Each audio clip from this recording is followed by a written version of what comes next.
जो हमारी बहन ने गाया, और मुझसे पहले एक हमारे बहुत जोशीले साथी ने जिस रूप में वो विचार रखे, मैं समझता हूँ कि कार्यक्रम नहीं आते, इतना आगे खड़े रहते हो। मेरे लिए कोई ऐसा खास सिर हटा लो। रहा नहीं है। बड़ी ऊर्जा थी आपके उसमें बोलने में। खत्म होती है। देखिए सर, मेरे व्हाट्सएप पे डॉक्यूमेंट सेंड कर देगा। मैं एक टीचर हूँ और छोटी मोटी बातों को जानने की अभी कोशिश कर रहा हूँ कि सोसाइटी में सोसाइटी का क्या रुख होगा। मुझे ऐसा लगता था अभी तक कि दलित एक सवाल के रूप में पैदा होता है सोसाइटी में। भारतीय परिवेश में दलित एक सवाल के रूप में पैदा होता है, और वो जब धीमे धीमे धीमे धीमे चाहे वो स्कूल में जाता है वहां भी उसको एक सवाल दिखाई देता है, वो संस्थानों में जाता है वहां भी एक सवाल देता है, और कहीं ना कहीं एक ऐसा सिस्टम बना कि जो सामाजिक मंच है वहां भी एक सवाल है, जो राजनीतिक मंच है वहां भी एक सवाल है। तो तमाम उसके कितने सारे सवाल क्रिएट हो जाते हैं, तो आदमी खुद का खुद एक सवाल बन जाता है। टोटल सामाजिक मूवमेंट में, चाहे उसका पॉलिटिकल मूवमेंट हो, चाहे उसका सामाजिक मूवमेंट हो, चाहे उसका राजनीतिक मूवमेंट हो, उसका सामना अक्सर सवालों से होता है, जवाबों से सामना बहुत कम है। मेरा मानना यह है कि दलित को सवाल से हट करके जब तक वो जवाब नहीं बनेगा तब तक वो अपने एजेंडे के ऊपर कायम नहीं रहेगा। मुझे दो चीजें समझ में आई। आखिर दुनिया का सबसे बड़ा विचार, जो सबसे प्रोग्रेसिव विचार है, वो बाबा साहब का विचार, ये पूरी दुनिया मानती है। ये मैं नहीं कह रहा, ये भारत के लोग नहीं कह रहे, ये पूरी दुनिया कह रही है कि सबसे प्रोग्रेसिव, सबसे ज्यादा आगे बढ़ने वाला, विपरीत परिस्थितियों के बावजूद भी दुनिया में अगर कोई विचार है तो वो बाबा साहब डॉक्टर भीमराव अंबेडकर एक विचारधारा है, इसमें कहीं कोई दो राय नहीं। और दुनिया का सबसे मानवतावादी अगर कोई धर्म है, ये मैं इसलिए नहीं कहता कि मैं बाबा साहब को मानता हूं तो इसलिए भगवान बुद्ध को मानता हूं, पूरी दुनिया ये कह रही है। भारत के वो लोग जो किसी मंदिर बनाने की बात करते हैं, किसी मस्जिद बनाने की बात करते हैं, अपने आप को रोज धार्मिक घोषित करते हैं, लेकिन वही देश के प्रधानमंत्री अगर यूनाइटेड नेशन के अंदर जाते हैं तो वो खुद ये कहते हैं कि मैं ऐसे देश से आया हूं जो बुद्ध का देश है, हमने दुनिया को बुद्ध दिया, हमने युद्ध नहीं दिया, हमने बुद्ध दिया। भारत में आप क्या दे रहे हैं और इंटरनेशनल लेवल पे आप क्या दे रहे हैं, ये उनको भी मालूम है कि बुद्ध क्या है, भगवान बुद्ध क्या है। सबसे अच्छा विचार हमारे पास, सबसे बढ़िया धार्मिक व्यवस्था हमारे पास, सबसे ज्यादा अगर किसी सोसाइटी में धोखा नहीं है, दलितों में धोखा नहीं है। दलित बहुत मानवतावादी है, वो कभी किसी को धोखा नहीं देता, वो उसका व्यवहार है, उसका बिहेवियर है।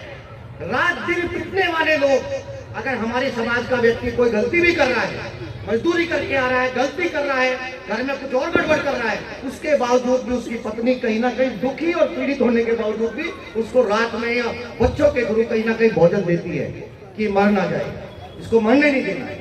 तो ऐसे सारे विचारों के बावजूद भी आखिर वो क्या कारण है, आखिर वो क्या हालात है कि हम जिस गति से हमको बढ़ना चाहिए था वो गति हमारी तय नहीं है। ये मंथन हमको करना ही पड़ेगा, ये समय है और ये समय ही है। सवाल बन के दलित को नहीं घूमना है, उसको जवाब ही बनना पड़ेगा, और जवाब कहीं ना कहीं हमको ऐसे सामाजिक मंचों पे ही ढूंढना पड़ेगा। एक जवाब मुझे बड़ा अच्छा लगा, आपकी पहचान का सवाल खड़ा किया। हम इस देश के मूल निवासी हैं, हमारी रगों में इस देश की मिट्टी है, इस देश की प्रकृति है, इस देश की नेचर है, लेकिन उसके बावजूद भी अगर हम इस सारी व्यवस्था का हिस्सा होने के बावजूद भी अगर हमको अलग थलग किया गया होगा तो कहीं ना कहीं हमको ये मंथन करना पड़ेगा। उसका कारण है, जिसने अटैक किया उसका कारण है, उसको मालूम है कि दलितों से जुड़ी हुई जो पहचान होगी उसको थोड़ा कहीं ना कहीं डाइल्यूट करो, उसको घटाओ। ये बात मैं किस लिए कह रहा हूं, जो सोसाइटी, जो भी सोसाइटी होगी जो लोग खान पान को लेकर के अगर खान पान में पवित्रता ढूंढते हो, ऐसा समाज कभी प्रोग्रेसिव नहीं हो सकता। अभी तो गए मैं ये खाता हूँ या मैं ये नहीं खाता हूँ, अगर कोई वहां भी पवित्रता ढूंढेगा, ऐसा सोसाइटी कभी भी प्रोग्रेस नहीं कर सकती। अपनी कल्चर को पहचानो। भारत के दलित मूवमेंट का ये कहीं ना कहीं दुर्भाग्य है कि भारत का जो दलित मूवमेंट है वो राजनीतिक भी रहा, वो सामाजिक भी रहा, लेकिन कहीं ना कहीं उस मूवमेंट में जो उसका सांस्कृतिक आंदोलन है वो आगे नहीं बढ़ पाया। बाबा साहब ने आपको बहुत कुछ दिया।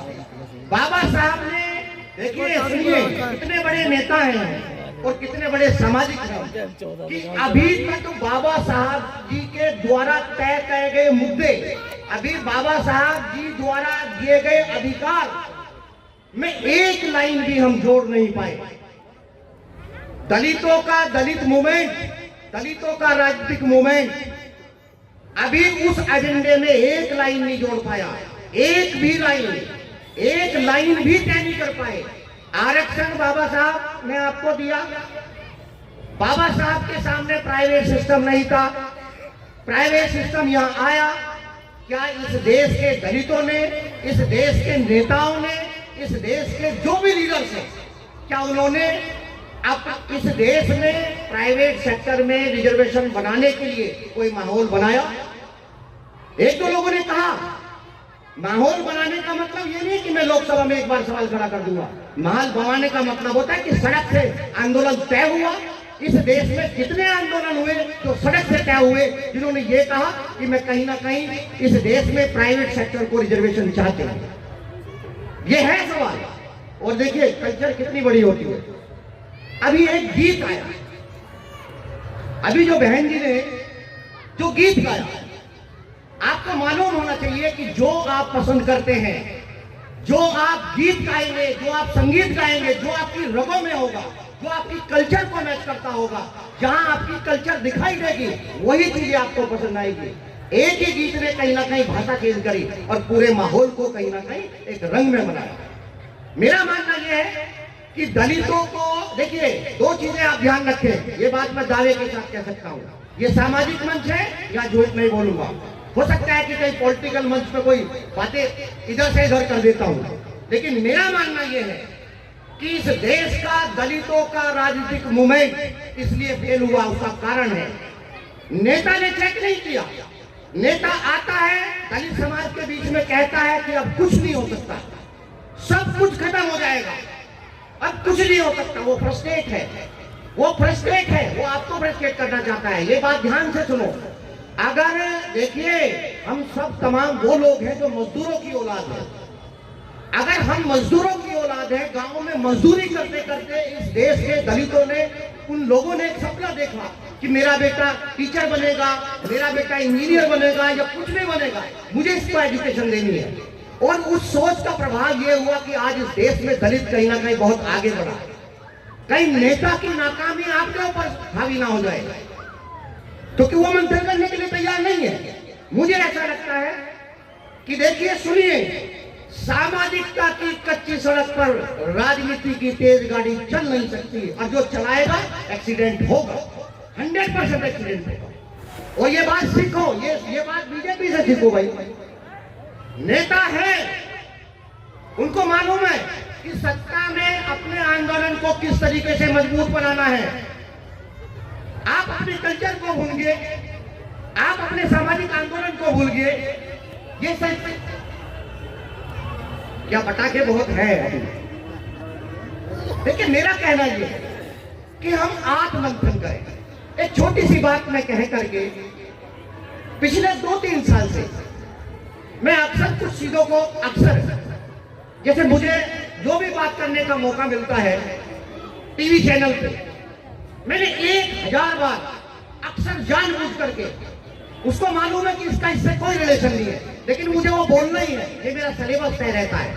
मैं अक्सर टीवी चैनल की डिबेट में 1000 बार मैंने ये बात बोला कि इस देश के दलितों को, इस देश के पिछड़ों के लीडर्स को ये बात ध्यान रखनी चाहिए कि सामाजिक न्याय की लड़ाई ही धार्मिक व्यवस्था की लड़ाई को खत्म कर सकती है। इस देश में सामाजिक न्याय की लड़ाई को दलित मूवमेंट आगे करेगा तो जो धार्मिक मूवमेंट है वो खुद पे खुद पीछे चला जाएगा। और उसका प्रभाव शायद दलित लीडर्स पे ना हुआ हो, लेकिन एक पार्टी है, हालांकि वो भी एक पार्टी है, कहीं ना कहीं राहुल गांधी या जितने कुछ हो सकता है कि धोखा हो, वोट पाने का एक तरीका हो, लेकिन कहीं ना कहीं आपको ठीक दिखाई देगा। मैं अंतिम बात के साथ ये कहूंगा कि आज हम मंथन करेंगे। सिर्फ बाबा साहब की जीवनी और बाबा साहब के काम, यहां तक दलित मूवमेंट नहीं हो सकता। आपका क्या योगदान है ये तय करना पड़ेगा। आप उस मूवमेंट में किस तरीके से मदद कर सकते हैं ये आपको बताना पड़ेगा। बाबा साहब ने आपको धर्म दिया, सामाजिक मंचों पे आप खुद हैं, और जब आपको शादी करनी हो कहीं ना कहीं आप ही वही चक्कर लगा रहे हैं। सवाल किससे पूछ रहे? ब्राह्मण से। ब्राह्मण आया था आपके पास ये बात बताने कि भाई सामाजिक मंचों पे आप भगवान बुद्ध बन जाना, और जब शादी करनी हो या दहेज का लालच भी हो सकता है, कभी कभार आप भी मंथन करो, क्या दिक्कत है? क्यों नहीं मंथन कर सकते? और ये कैसे नहीं तय हो सकता भाई? इस समाज में डबल ओप्रेस भी है। अगर दलित ओप्रेस क्लास है तो उसकी जो महिलाएं हैं वो डबल ओप्रेस है। जब तक दलित अपने अधिकार मांगे, अपने समाज की महिलाओं को आगे नहीं लाएगा, कभी वो प्रोग्रेस कभी कर ही नहीं, कभी नहीं कर सकता। उसका एजेंडा हमेशा डाउन रहेगा। इसलिए उसको अपने समाज की महिलाओं को कहीं ना कहीं आगे करना पड़ेगा, उसको सोचना पड़ेगा। ये तय है। ये बात मैं इसलिए भी कह रहा हूं, देखिए हम कहीं से भी कुछ सीख सकते हैं। पूरी दुनिया के किसी भी आप कोने में पहुंचिए और किसी भी धर्म के ऊपर आप विचार कीजिए, आप देखेंगे वो धर्म या वो देश प्रोग्रेसिव पाएगा जिसकी महिलाएं प्रोग्रेसिव हो।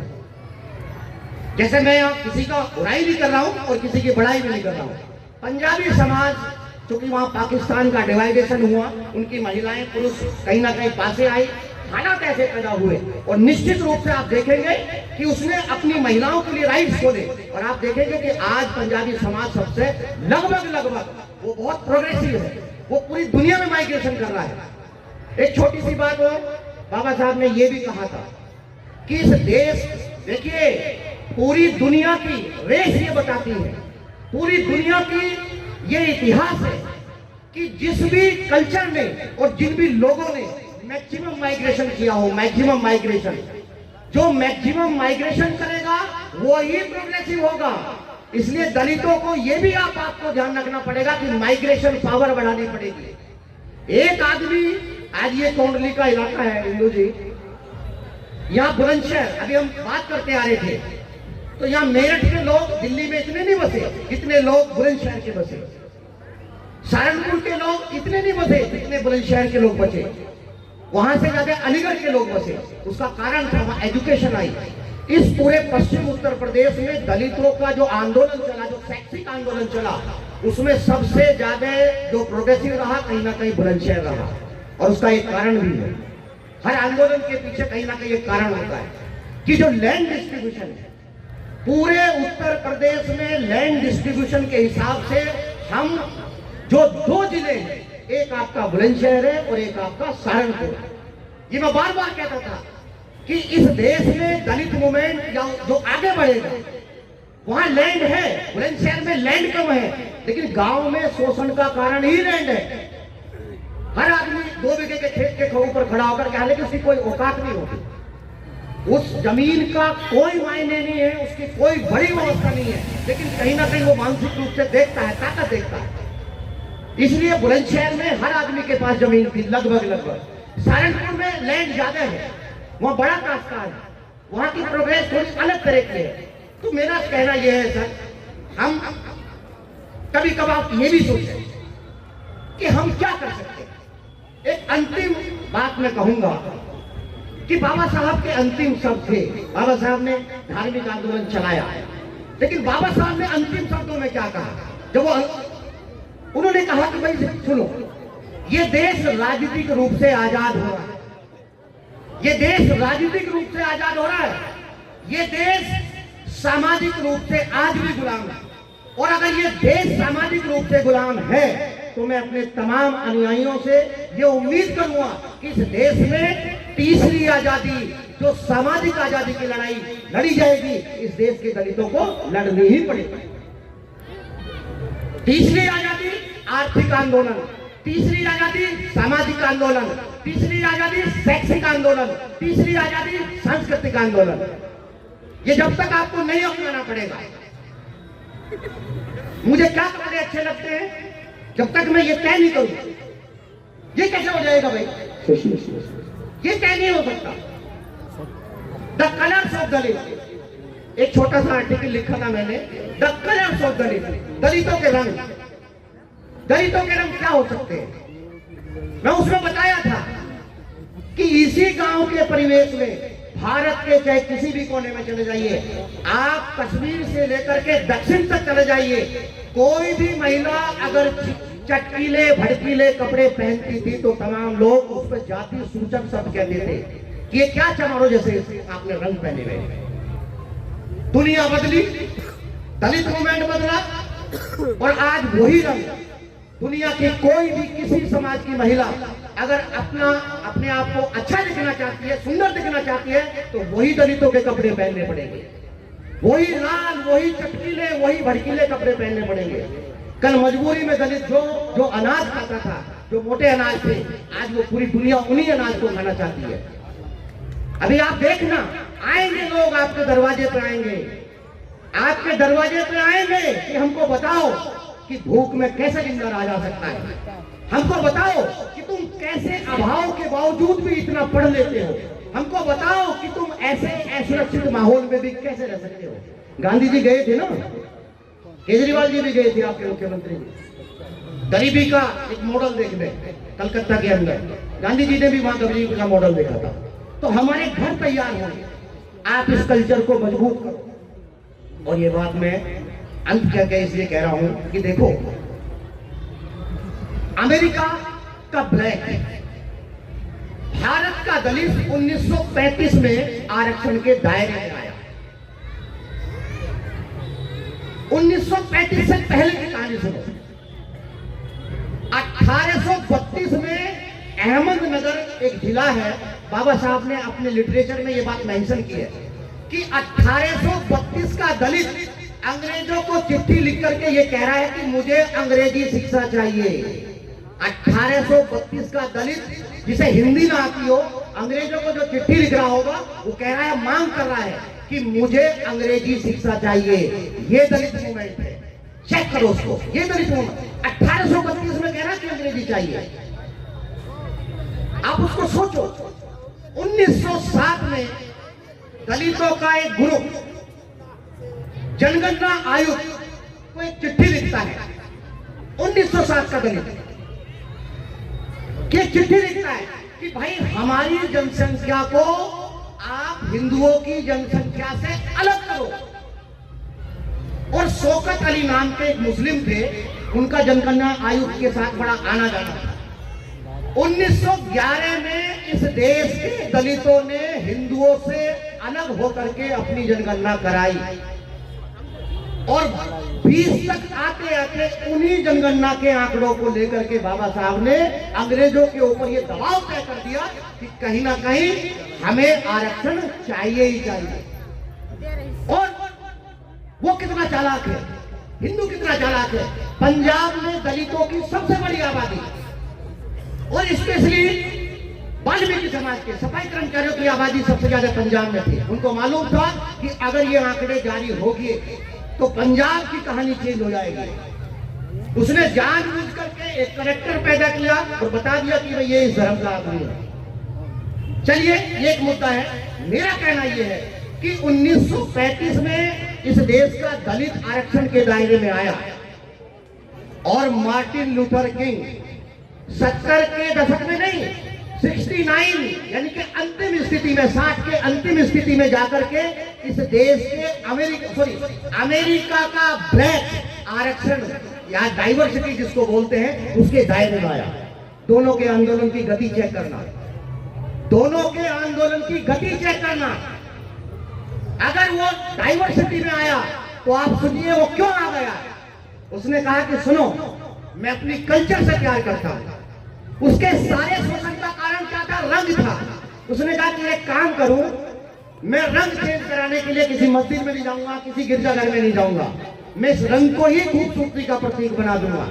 और वहां ब्लैक ब्यूटी एक कंसेप्ट पैदा हुआ उसी अमेरिका के अंदर। अगर व्हाइट ब्यूटी वहां, अगर कोई मॉडल अगर व्हाइट ब्यूटी के रूप में प्रस्तुत थी तो वहां दीवानी भी थी, वहां ब्लैक मॉडल भी थी।